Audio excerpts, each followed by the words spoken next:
For 19th-century doctors, the internal workings of the living human body were entirely opaque. Without a way to see through tissue, the only method for understanding an internal ailment was physical dissection. When patients arrived with a deeply embedded bullet or a complex bone fracture, physicians had to rely on tactile feedback and anatomical guesswork. They worked with the only high-resolution tool available to them, the scalpel. This speculative surgery was often as dangerous as the injury itself.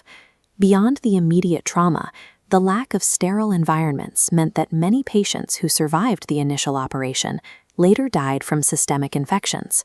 Medical journals from the time reflect a growing desperation for a non-invasive way to locate foreign objects and map skeletal damage without breaking the skin. The breakthrough arrived in 1895, originating from a solitary physics laboratory where a researcher was investigating the properties of light and electricity. Wilhelm Röntgen was a professor of physics in Würzburg, Germany, known for his meticulous experimental style and preference for working alone. On the evening of November 8, 1895, he passed high-voltage electricity through a partially evacuated glass tube to study cathode rays.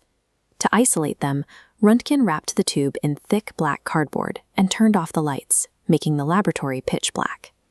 As the tube energized, Röntgen noticed a faint shimmering light coming from a screen sitting on a bench nearly 2 meters away. This defied existing physics. Known cathode rays could only travel a few centimeters through air and were easily blocked by solids. This light came from a different radiation that penetrated the thick cardboard shield. Röntgen spent weeks testing the permeability of various objects.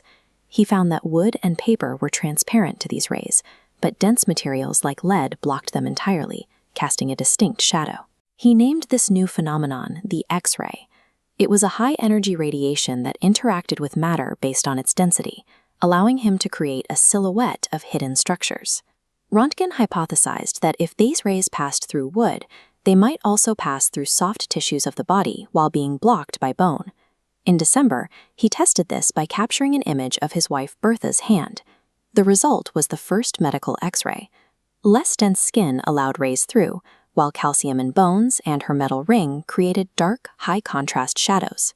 Röntgen chose not to patent his discovery or the apparatus. He believed the diagnostic potential of these rays was too significant to be restricted by commercial interests. Without legal barriers, the technology spread rapidly. Physicists and doctors globally reproduced his experiments in weeks. By 1896, portable X-ray units were being used in military hospitals to locate shrapnel in wounded soldiers.